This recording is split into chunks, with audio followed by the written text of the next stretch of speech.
Hello students, welcome to CRP academy. CRP একাডেমিতে তোমাদের সকলকে স্বাগত এবং প্রত্যেককে গুড ইভিনিং।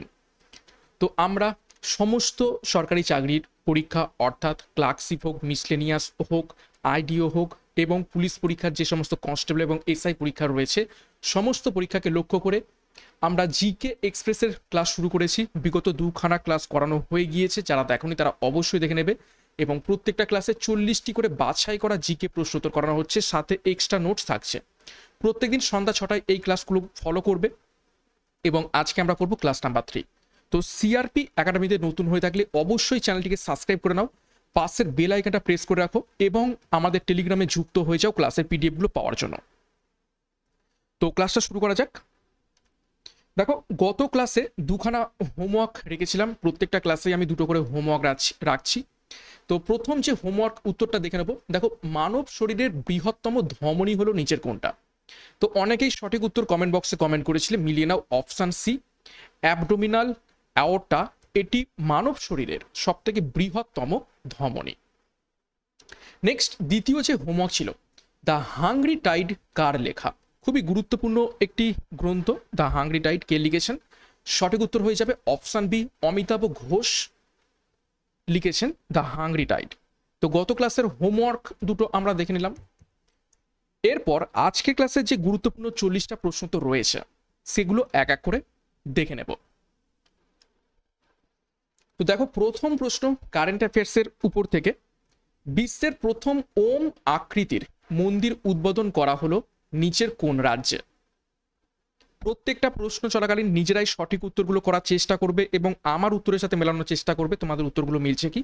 প্র্যাকটিসটা হবে এইভাবে এবং প্রত্যেকদিন ফলো করবে। সঠিক উত্তর হয়ে যাবে অপশান বি, রাজস্থানে বিশ্বের প্রথম ওম আকৃতির মন্দির উদ্বোধন করা হয়েছে।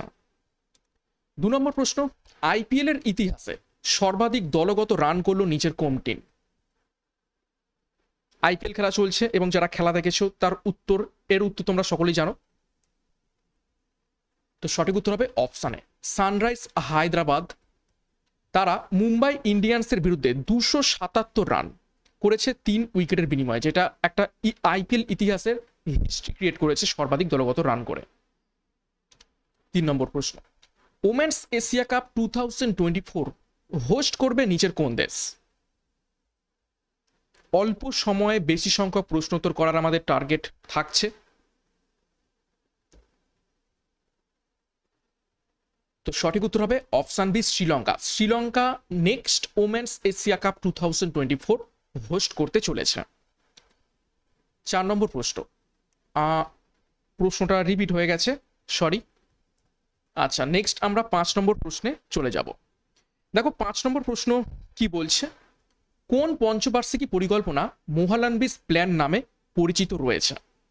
গুরুত্বপূর্ণ প্রশ্ন, একদম বাছাই করা প্রশ্ন উত্তর নিয়ে আসি তোমাদের জন্য, যেগুলো পরীক্ষাতে আসতে পারে বলে মনে হয় সেই ধরনের প্রশ্ন। তো সঠিক উত্তর এখান থেকে হয়ে যাবে অপশান বি, দ্বিতীয় পঞ্চবার্ষিকী পরিকল্পনাকে মোহালানবিস প্ল্যান নামে পরিচিত রয়েছে। এর সময়কাল কত ছিল? সময়কাল ছিল 1956 থেকে 1961। তো একটু ডিটেলসে দেখব। দেখো, 1950 সালে ভারতে পরিকল্পনা কমিশন গঠিত হয়। পরীক্ষায় এই লাইনটা থেকেই প্রশ্ন আসে যে পরিকল্পনা কমিশন কত সালে গঠিত হয়? সঠিক উত্তর হবে 1950 সালে। তৎকালীন প্রধানমন্ত্রী জওহরলাল নেহরুর উদ্দেশ্যে ভারতে 1951 সাল থেকে প্রতি 5 বছর অন্তর পঞ্চবার্ষিকী পরিকল্পনা গ্রহণ করা শুরু হয়। আচ্ছা, নেক্সট দেখো, 1952 সালে জাতীয় উন্নয়ন পরিষদ গঠন হয়। এই যে পঞ্চবার্ষিকী পরিকল্পনা বা ভারতের পরিকল্পনা কমিশন যে সমস্ত পরিকল্পনা গ্রহণ করত সেগুলোকে অনুমোদন করত কে? এই জাতীয় উন্নয়ন পরিষদ, যেটা গঠন হয়েছিল 1952 সালে। এই দুটো পয়েন্ট থেকেই প্রশ্ন এসে থাকে।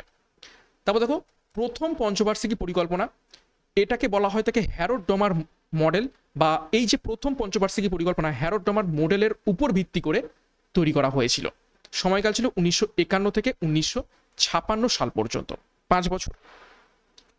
নেক্সট দেখো, দ্বিতীয় পঞ্চবার্ষিকী পরিকল্পনা, ভারতীয় পরিসংখ্যানবিদ প্রশান্ত চন্দ্র মোহালানবিস এই দ্বিতীয় পঞ্চবার্ষিকী পরিকল্পনার একটি রূপরেখা দেয় এবং মডেল তৈরি করেন, যে কারণে এই মোহালানবিস পরিকল্পনাও নামে পরিচিত রয়েছে। সময়কাল 1956 থেকে 1961 সাল।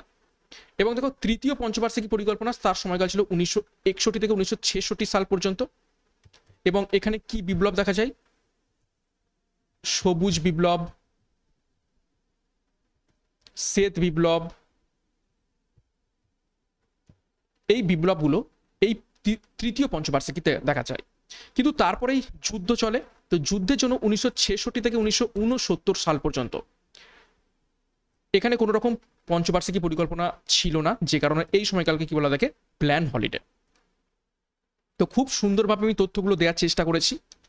নেক্সট 6 নম্বর প্রশ্ন, নিচের কোন পাসটি তাওয়াংকে লাসার সঙ্গে যুক্ত করেছে? 4টি পাস রয়েছে, দেখে উত্তর করবে। বোমলা পাস, চানকান পাস, কুমজুয়াং পাস, পুঙ্গান পাস। সঠিক উত্তর হয়ে যাবে অপশানে বোমলা পাস। তো কিছু গিরিখাত বা পাস সম্পর্কে একটু তথ্য দেখব। বানিহাল পাস জম্মু এবং কাশ্মীরের অবস্থিত রয়েছে, জম্মু থেকে শ্রীনগরকে যুক্ত করেছে বানিহাল পাস। বুর্জিল পাস জম্মু কাশ্মীরে অবস্থিত, কাশ্মীর উপত্যকা থেকে লাদাখকে সংযুক্ত করেছে। কারাকোরাম পাস জম্মু কাশ্মীরে অবস্থিত রয়েছে, ভারত থেকে চীনকে যুক্ত করেছে।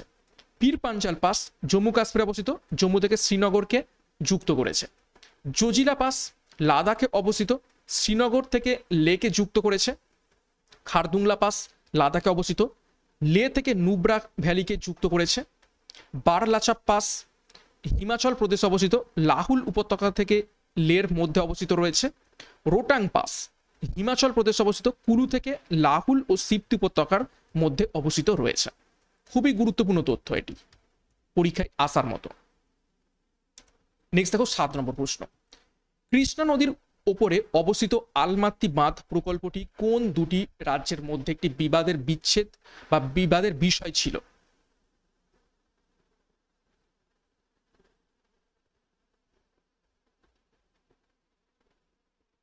সঠিক উত্তর হবে অপশন বি কর্ণাটক এবং অন্ধ্রপ্রদেশ। দেখো কিছু গুরুত্বপূর্ণ প্রকল্প বা বাঁধ আমরা একটু দেখে নেব। হীরাকুদ প্রকল্প মহানদীর উপর উড়িষ্যাতে অবস্থিত। তেহেরি বাঁধ প্রকল্প ভাগীরথী নদীর উপর উত্তরাখণ্ডে অবস্থিত। পং বাঁধ প্রকল্প বিপাশা নদীর উপর পাঞ্জাবে অবস্থিত। ভাকরা নাঙ্গাল প্রকল্প শতদ্রু নদীর উপর পাঞ্জাবে অবস্থিত। শিব সমুদ্রম প্রকল্প কাবেরী নদীর উপর কর্ণাটকে অবস্থিত। নাগার্জুন সাগর প্রকল্প কৃষ্ণা নদীর উপর অন্ধ্রপ্রদেশে অবস্থিত। হীরাকুদ এটি হচ্ছে দীর্ঘতম বাঁধ, তেহেরি উচ্চতম বাঁধ, ভাগরানাঙ্গাল বৃহত্তম বাঁধ। 8 নম্বর প্রশ্ন, ভারতীয় সংবিধানের অধীনে জারি করা রিট বা লেখ সম্পর্কিত কিছু তথ্য নিচে দেওয়া হলো। হেবিয়াস কর্পাস সম্পর্কে সঠিক বক্তব্যটি শনাক্ত করুন। তো দেখা যাক কি কি বক্তব্য দেওয়া রয়েছে। দেখো, ভারতের রাষ্ট্রপতি বা যে কোনো রাজ্যের রাজ্যপালের বিরুদ্ধে হেবিয়াস কর্পাস জারি করা যায় না।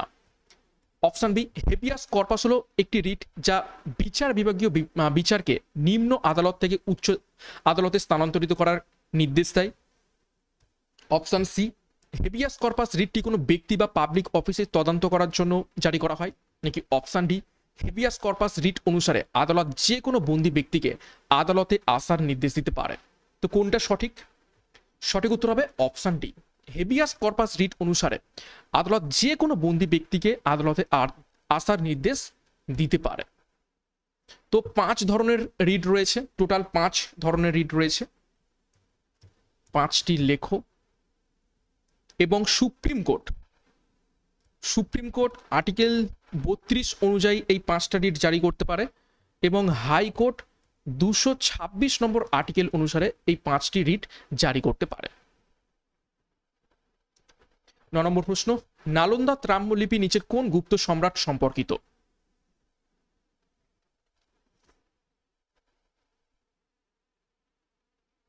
সঠিক উত্তর হবে অপশন ডি, সমুদ্রগুপ্তের সাথে সম্পর্কিত। সমুদ্রগুপ্তের উপাধি কি ছিল? পরীক্ষায় এসে তাকে লিচ্ছবি দৌহিত্র আর ভারতের নেপোলিয়ন। দেখো কিছু গুরুত্বপূর্ণ লিপি সম্পর্কে একটু তথ্য দেখব। নাসিক লিপি কার সাথে সম্পর্কিত? গৌতমীপুত্র সাতকর্ণীর সাথে। এলাহাবাদ প্রশস্তি সমুদ্রগুপ্তের সাথে সম্পর্কিত। এরান লিপি দ্বিতীয় চন্দ্রগুপ্তের সাথে সম্পর্কিত। গঞ্জাম লিপি শশাঙ্কের সাথে সম্পর্কিত। নানাঘাট লিপি প্রথম সাতকর্ণীর সাথে সম্পর্কিত। আইহোল প্রশস্তি দ্বিতীয় পুলকেশীর সাথে সম্পর্কিত। হাতিগুম্পা লিপি কলিঙ্গরাজ খারবেলের সাথে সম্পর্কিত। জুনাগড় লিপি রুদ্র দামনের সাথে সম্পর্কিত রয়েছে। গুরুত্বপূর্ণ তথ্য। 10 নম্বর প্রশ্ন, মহাত্মা গান্ধী কোন সালে ভারতীয় জাতীয় কংগ্রেসের সভাপতি হয়েছিলেন?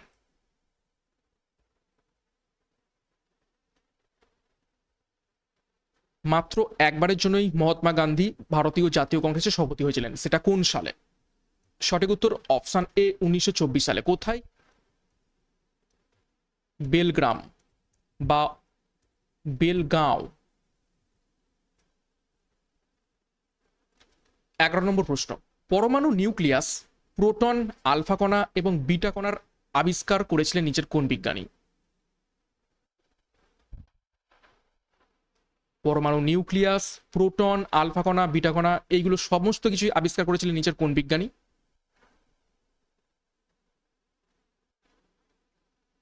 সঠিক উত্তর হবে অপশন এ আর্নেস্ট রাদারফোর্ড। ওকে, আচ্ছা, এখানে গোল্ডেন স্টাইনও অনেক সময় উত্তর হয়ে থাকে, সেটা যদি শুধু বলে প্রোটন। অ্যাকচুয়ালি আর্নেস্ট রাদারফোর্ড আবিষ্কার করে ফেলেছিলেন প্রোটনকে, কিন্তু শনাক্ত করতে পারেননি। তো পরবর্তীকালে গোল্ডেন স্টাইন সেটাকে শনাক্ত করেন এবং নামকরণও করেন। ওকে, তো সেই কারণে যদি শুধুমাত্র প্রোটন বলে তখন হয়ে যাবে গোল্ডেন স্টাইন। 12 নম্বর প্রশ্ন, জেমস ওয়াটসন কি আবিষ্কারের জন্য নোবেল পুরস্কার পেয়েছিলেন?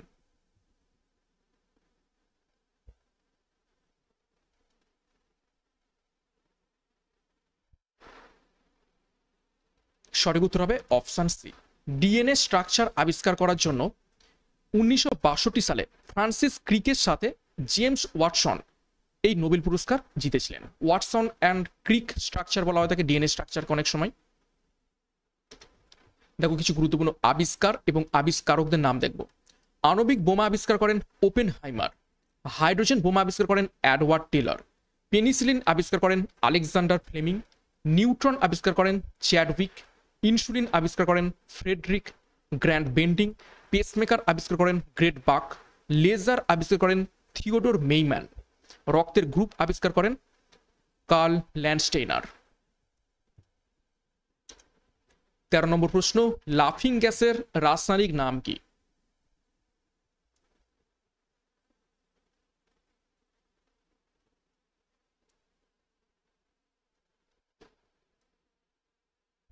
সঠিক উত্তর অপশন এ নাইট্রাস অক্সাইড, সংকেত N2O। কিছু রাসায়নিক নাম আমরা দেখে নেব। দেখো পোড়াচুন হিসাবে যাকে আমরা জেনে থাকি সেটি হলো ক্যালসিয়াম অক্সাইড, সংকেত CaO। ব্রিমস্টোন নামে যাকে জেনে থাকি সেটা অ্যাকচুয়ালি হলো সালফার, কিন্তু সালফারের S8। কস্টিক সোডা সেটি হলো সোডিয়াম হাইড্রোক্সাইড অর্থাৎ NaOH। শুষ্ক বরফ অ্যাকচুয়ালি কঠিন কার্বন ডাইঅক্সাইড CO2। জিপসাম হলো শোধক ক্যালসিয়াম সালফেট, সংকেত CaSO4 2H2O। নাইটার হলো actually potassium nitrate KNO3। Oleum হলো ধূমায়মান সালফিউরিক অ্যাসিড H2H2O7। এবং ফসজিন গ্যাস হলো কার্বনিল ক্লোরাইড অর্থাৎ COCl2। দেখো প্রত্যেকটা প্রশ্ন তার সাথে আমি কিন্তু এক্সট্রা নোটস রাখার চেষ্টা করছি, যাতে মাত্র ওই প্রশ্নটা নয়, সাথে আনুষঙ্গিক তথ্য তোমরা জানতে পারো এবং সেখান থেকেও যদি প্রশ্ন এসে থাকে সেগুলো তোমরা করতে পারো। প্রত্যেকদিন ক্লাসগুলো ফলো করো। 14 নম্বর প্রশ্ন, নিচের কোনটি সঠিকভাবে মেলে না? 4টি ভিটামিনের নাম দেওয়া রয়েছে এবং তাদের রাসায়নিক নাম দেওয়া রয়েছে, তো কোনটা সঠিকভাবে মিলছে না? অপশানে vitamin A retinol, vitamin B2 thiamine, vitamin B6 ascorbic acid, vitamin B9 folic acid. তো কোনটা মিলছে না? সঠিক উত্তর হবে option B, vitamin B2 thiamine, এটি মিলছে না। থিয়ামিন কোন ভিটামিনের রাসায়নিক নাম? ভিটামিন B1 এর। আর B2 রাসায়নিক নাম কি? রাইবোফ্লাভিন। ডিটেলসে দেখবো। দেখো ভিটামিন এর রাসায়নিক নাম রেটিনল, ভিটামিন B1 এর থিয়ামিন, ভিটামিন B2 এর রাইবোফ্লাভিন, ভিটামিন B3 এর নিয়াসিন, ভিটামিন B5 এর প্যান্টোথেনিক অ্যাসিড, ভিটামিন B6 এর পাইরিডক্সিন, ভিটামিন B7 বা BH, শুধু H, সেটা হচ্ছে বায়োটিন। ভিটামিন B9 এর রাসায়নিক নাম ফলিক অ্যাসিড। এছাড়া দেখো vitamin B12 cyanocobalamin. Vitamin C এর রাসায়নিক নাম অ্যাসকর্বিক অ্যাসিড। ভিটামিন ডি এর রাসায়নিক নাম ক্যালসিফেরল। ভিটামিন ই এর রাসায়নিক নাম টোকোফেরল। ভিটামিন জি এর রাসায়নিক নাম নিয়াসিন। ভিটামিন কে এর রাসায়নিক নাম ফাইলোকুইনন বা ন্যাপথোকুইনন। এবং ভিটামিন এম এর রাসায়নিক নাম ফলিক অ্যাসিড। খুবই গুরুত্বপূর্ণ তথ্য দেখলাম। নেক্সট 15 নম্বর প্রশ্ন, কোন শহর 7 পাহাড়ের শহর বা সিটি অফ 7 হিলস নামে পরিচিত রয়েছে?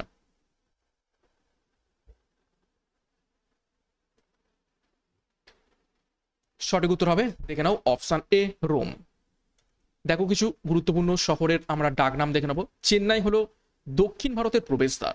বেঙ্গালুর ভারতের উদ্যান নগরী নামে পরিচিত। জয়পুর গোলাপী শহর নামে পরিচিত। আহমেদাবাদ ভারতের ম্যানচেস্টার নামে পরিচিত। দিল্লি ভারতের রোম নামে পরিচিত। মুম্বাই ভারতের হলিউড নামে পরিচিত। ব্যাঙ্গালোর ইলেকট্রনিক শহর নামে পরিচিত। হরিদ্বার গঙ্গার প্রবেশদ্বার নামে পরিচিত রয়েছে। 16 নম্বর প্রশ্ন, কৃষ্ণ বিপ্লব কিসের উৎপাদনের সাথে সম্পর্কিত রয়েছে? বিভিন্ন কৃষি সম্পর্কিত বিপ্লব সম্পর্কে পরীক্ষায় প্রশ্ন এসে থাকে।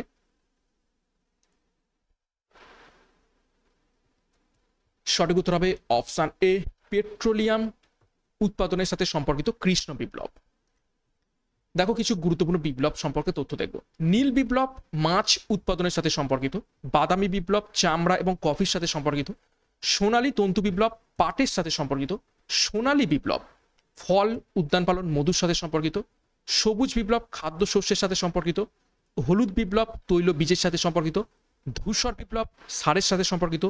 গোলাপি বিপ্লব পেঁয়াজ ওষুধ এবং চিংড়ির সাথে সম্পর্কিত রয়েছে। 17 নম্বর প্রশ্ন, নিচের কোনটি ভারত দ্বারা নির্মিত একটি সুপার কম্পিউটার?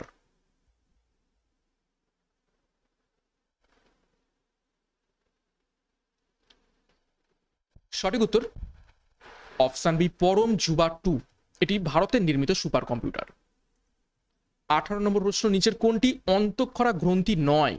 4টি অপশন রয়েছে, পিনিয়াল গ্রন্থি, পিটুইটারি গ্রন্থি, যকৃৎ এবং অ্যাড্রিনাল গ্রন্থি। তো কোনটা অন্তঃক্ষরা গ্রন্থি নয়? সঠিক উত্তর অপশন সি যকৃৎ, এটি একটি বহিঃক্ষরা গ্রন্থি। বাদ বাকি পিনিয়াল গ্রন্থি, পিটুইটারি গ্রন্থি এবং অ্যাড্রিনাল গ্রন্থি এগুলো সবই অন্তঃক্ষরা গ্রন্থি। 19 নম্বর প্রশ্ন, নিচের কোন রাজ্যে মিনি উপজাতি দেখতে পাওয়া যায়?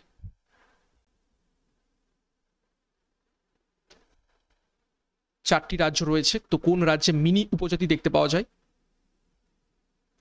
সঠিক উত্তর হবে অপশন সি অরুণাচল প্রদেশে। দেখো বিভিন্ন রাজ্য এবং সেই সমস্ত রাজ্যে কোন কোন উপজাতি দেখতে পাওয়া যায় একটু তথ্য দেখব। আসামে খাসি, মিকির, চুটিয়া, চাকমা উপজাতি দেখতে পাওয়া যায়। ত্রিপুরাতে বসবাসকারী উপজাতি সম্প্রদায় দেখো ভুটিয়া, চাকমা, গারো, কুকি এবং লুসাই। মধ্যপ্রদেশে দেখতে পাওয়া যায় কোল, ভিল, গোন্ড, মুড়িয়া, বৈগা, খাড়িয়া, ভাড়িয়া সম্প্রদায়ের মানুষজনদের। নাগাল্যান্ডে বসবাসকারী উপজাতি সম্প্রদায় দেখো অঙ্গামি, লোথা, কন্যাক, সীমা, সাংটাম এবং নাগা। মিজোরামে দেখতে পাওয়া যায় মিজো, লুসাই, মিরাস, হিমারস, তারপর রালটেস সম্প্রদায়ের মানুষজন। মেঘালয় বসবাস করে গারো, খাসি, জয়ন্তিয়া, হামার সম্প্রদায়ের মানুষজন। মণিপুরে বসবাস করে কুকি, লেপচা, মুঘ, মেইথেই সম্প্রদায়ের মানুষজন। রাজস্থানে বসবাস করে ভিল, মিনা, কাথেরিয়া, গাথালি এবং বৈগা সম্প্রদায়ের মানুষজন। 20 নম্বর প্রশ্ন, dreams of billion India and the Olympic games বইটি লিখেছিলেন নিচের কোন ব্যক্তি?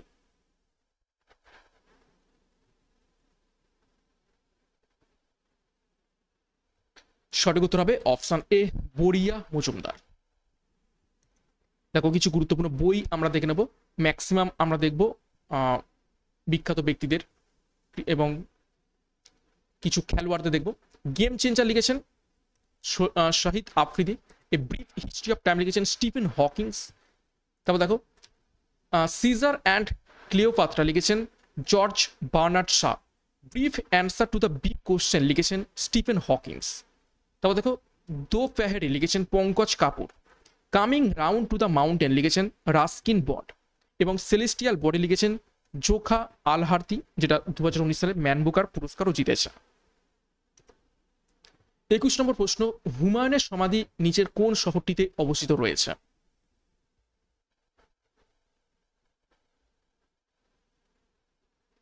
সঠিক উত্তর দিল্লিতে। দেখো কিছু গুরুত্বপূর্ণ তথ্য আমরা দেখে নেব সমাধি সম্পর্কিত। দেখো কুতুবুদ্দিন আইবকের সমাধি লাহোরে অবস্থিত রয়েছে পাকিস্তানে। ইব্রাহিম লোদির সমাধি পানিপথে অবস্থিত হরিয়ানাতে।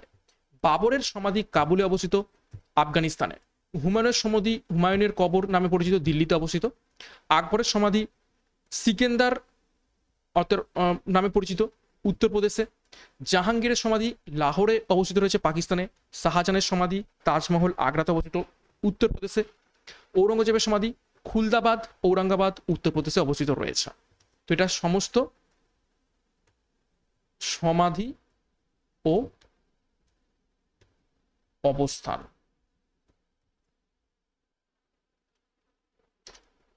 22 নম্বর প্রশ্ন, ভারতের জিআই ট্যাগ প্রাপ্ত প্রথম পণ্যটি হলো নিচের কোনটি?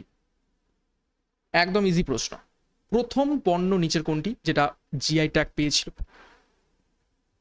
সঠিক উত্তর হবে অপশানে দার্জিলিং চা। 23 নম্বর প্রশ্ন, নিম্নলিখিত জাতীয় উদ্যানগুলির মধ্যে কোনটি মধ্যপ্রদেশে অবস্থিত রয়েছে?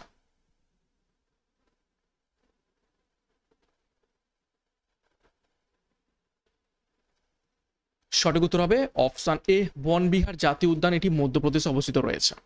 কাজিরাঙ্গা জাতীয় উদ্যান কোথায় অবস্থিত? আসাম। গির জাতীয় উদ্যান গুজরাট। পেরিয়ার জাতীয় উদ্যান কেরালা। দেখো কিছু গুরুত্বপূর্ণ জাতীয় উদ্যান কোথায় কোথায় অবস্থিত একটু দেখে নিই। কানহা জাতীয় উদ্যান মধ্যপ্রদেশে অবস্থিত। কাজিরাঙ্গা জাতীয় উদ্যান আসামে অবস্থিত। মানস জাতীয় উদ্যান আসাম অবস্থিত। মুদুমালাই জাতীয় উদ্যান তামিলনাড়ুতে অবস্থিত। নামদফা জাতীয় উদ্যান অরুণাচল প্রদেশে অবস্থিত। পালামৌ জাতীয় উদ্যান ঝাড়খণ্ডে অবস্থিত। পেরিয়ার জাতীয় উদ্যান কেরালাতে অবস্থিত। পান্না জাতীয় উদ্যান মধ্যপ্রদেশে অবস্থিত রয়েছে। 24 326 খ্রিস্টপূর্বাব্দে আলেকজান্ডার ও রাজার পুরুর মধ্যে কোন যুদ্ধ হয়েছিল? খুবই গুরুত্বপূর্ণ প্রশ্ন।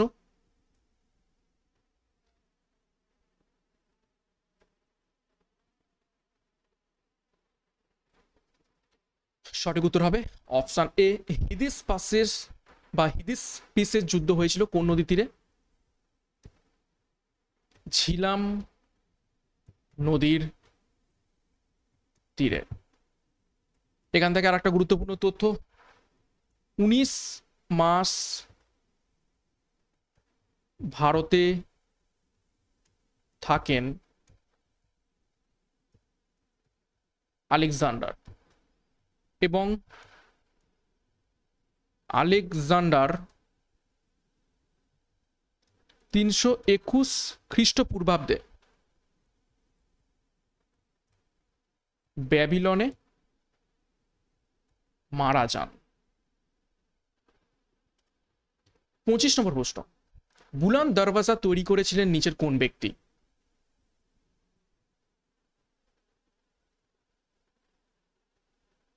সঠিক উত্তর হবে অপশন বি সম্রাট আকবর। কোথায় নির্মাণ করেছিলেন? ফতেপুর সিক্রিতে। আচ্ছা, এখানে একটু ভুল তথ্য রয়েছে, 1601 খ্রিস্টাব্দ নয়, এটি হবে 1575। 1575 খ্রিস্টাব্দে এটি তৈরি করেন সম্রাট আকবর। কিসের জন্য? গুজরাট জয় উপলক্ষে সম্রাট আকবর এটি নির্মাণ করেছিলেন। 26 নম্বর প্রশ্ন, পিঁপড়ের অধ্যয়নকে কি বলা হয়ে থাকে?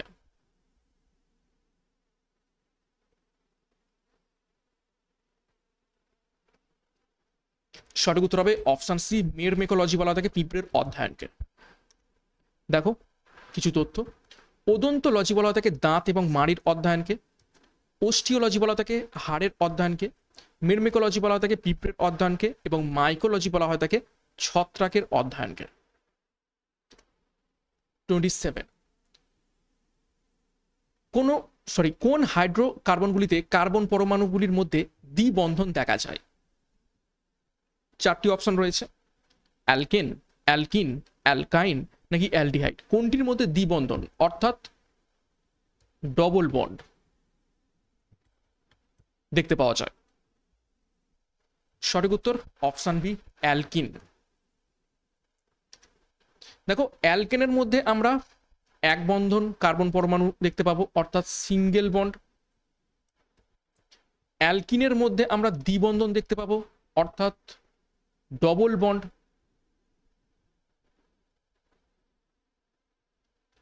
আর অ্যালকাইনের মধ্যে ত্রিবন্ধন অর্থাৎ ট্রিপল বন্ড দেখতে পাবো, এবং অ্যালডিহাইড হচ্ছে CHO গ্রুপ। 28, অর্থনীতিতে নিচের কোনটিকে সাদা পণ্য বা হোয়াইট গুডস হিসাবে শ্রেণীবদ্ধ করা হয়েছে?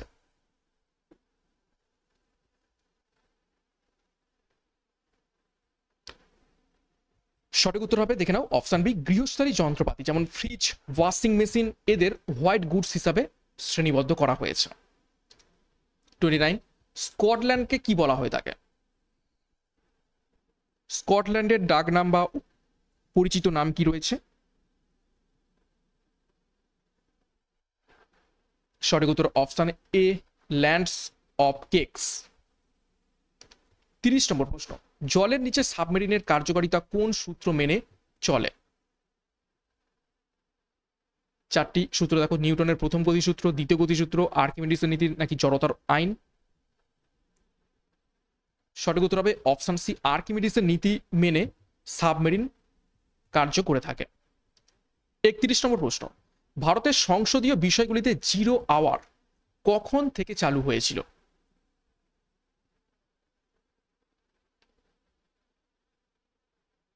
সঠিক উত্তর হবে অপশন বি, 1962 সাল থেকেই 0 আওয়ারের ব্যাপারটা চালু হয়, এবং এটি হচ্ছে প্রশ্ন উত্তর নিয়ে তর্কের একটা বিষয়, এবং দুপুর 12টার সময় এটি হয়ে থাকে, যে কারণে এটাকে বলা থাকে 0 আওয়ার। 32 নম্বর প্রশ্ন, 1872 সালে ভারতের ভাইসরয় লর্ড মায়োকে কোথায় হত্যা করা হয়েছিল?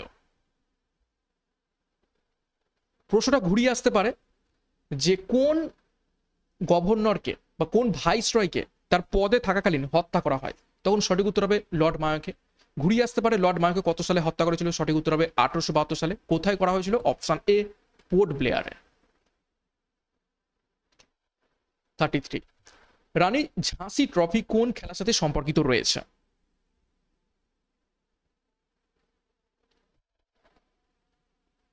চারটি খেলা রয়েছে, সঠিক উত্তর অপশন বি, ক্রিকেটের সাথে সম্পর্কিত রয়েছে। 34, প্রাকৃতিক আবাসস্থলে প্রজাতি সংরক্ষণ ড্যাশ হিসাবে পরিচিত?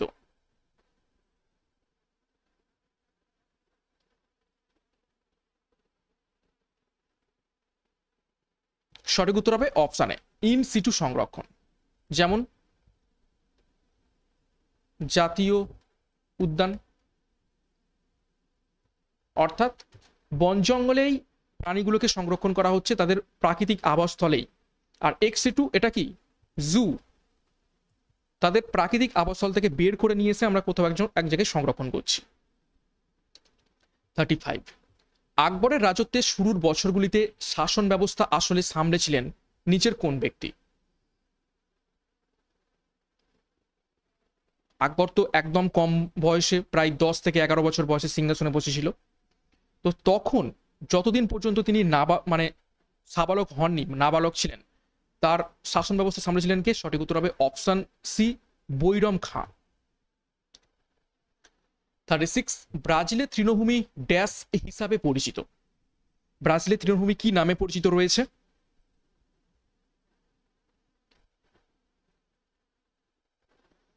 সঠিক উত্তর হবে অপশন বি, ক্যাম্পস নামে পরিচিত রয়েছে।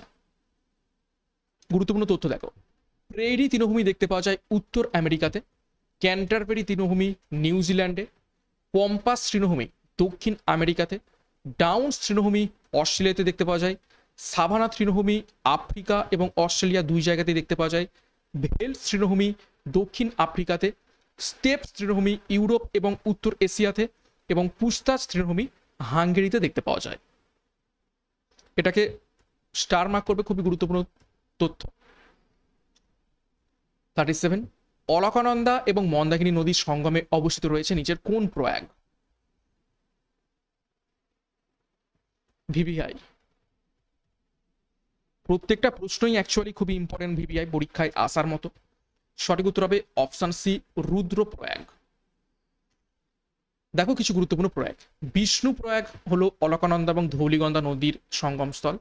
রুদ্রপ্রয়াগ অলকানন্দা এবং মন্দাকিনী নদীর সঙ্গমস্থল। নন্দপ্রয়াগ অলকানন্দা এবং নন্দাকিনী নদীর সঙ্গমস্থল। কর্ণপ্রয়াগ অলকানন্দা এবং পিন্ডার নদীর সঙ্গমস্থল। 38, চন্দ্রপৃষ্ঠে মুক্তিবেগ বা এসকেপ ভেলোসিটি হলো প্রায় কত কিলোমিটার পার সেকেন্ড?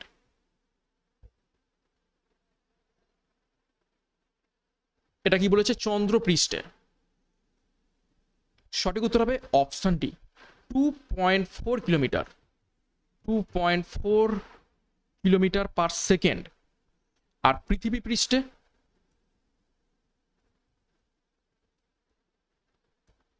এটাও পরীক্ষায় এসে থাকে, সেটা হচ্ছে 11.2 kilometre per second escape velocity বা মুক্তিবেগ।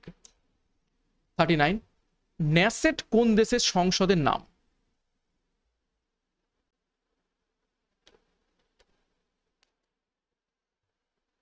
চারটি দেশের নাম রয়েছে। সঠিক উত্তর হবে অপশন ডি, ইসরায়েলের সংসদের নাম ন্যাসেট। দেখো কিছু গুরুত্বপূর্ণ সংসদের নাম দেখে নেব বিভিন্ন দেশের। জার্মানির সংসদের নাম রিক্সট্যাগ, ইসরায়েলের ন্যাসেট, আইসল্যান্ডের আলথিং, ডেনমার্কের ফোকেটিং, ইরানের মজলিস, মঙ্গোলিয়ার দ্য স্টেটস গ্রেট খুরাল, নরওয়ের স্টটিং, ভুটানের সংডু। গুরুত্বপূর্ণ তথ্য। 40 নম্বর প্রশ্ন এবং আজকের ক্লাসের শেষ প্রশ্ন, এরপর দুখানা হোমওয়ার্ক রয়েছে, দেখবে। দেখো, মহাত্মা গান্ধীকে প্রথমবারের জন্য জাতির জনক বা ফাদার অফ নেশন বলে সম্বোধন করেছিলেন নিচের কোন ব্যক্তি?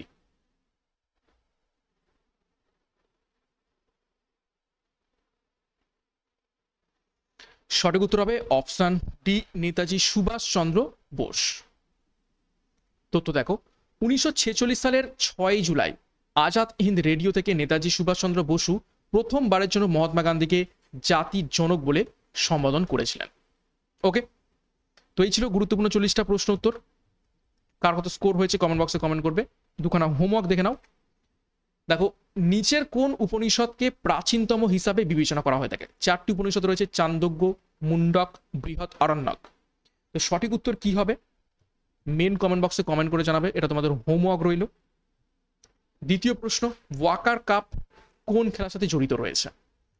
এটাও তোমাদের হোমওয়ার্ক রইল। মেন কমেন্ট বক্সে তোমরা কমেন্ট করে প্রত্যেকে জানাবে। তো 40টা প্রশ্ন কেমন লেগেছে কমেন্ট বক্সে কমেন্ট করে জানাবে। কার কত স্কোর হয়েছে কমেন্ট বক্সে কমেন্ট করে জানাবে। এবং প্রত্যেক দিন সন্ধ্যা 6টার সময় ক্লাসগুলো ফলো করে থাকো। শুধুমাত্র প্রশ্ন উত্তর নয়, প্রশ্নোত্তরের সাথে অনেক তথ্য দিচ্ছি যেগুলো তোমাদের পরীক্ষাতে এবং জানতে সুবিধা হবে।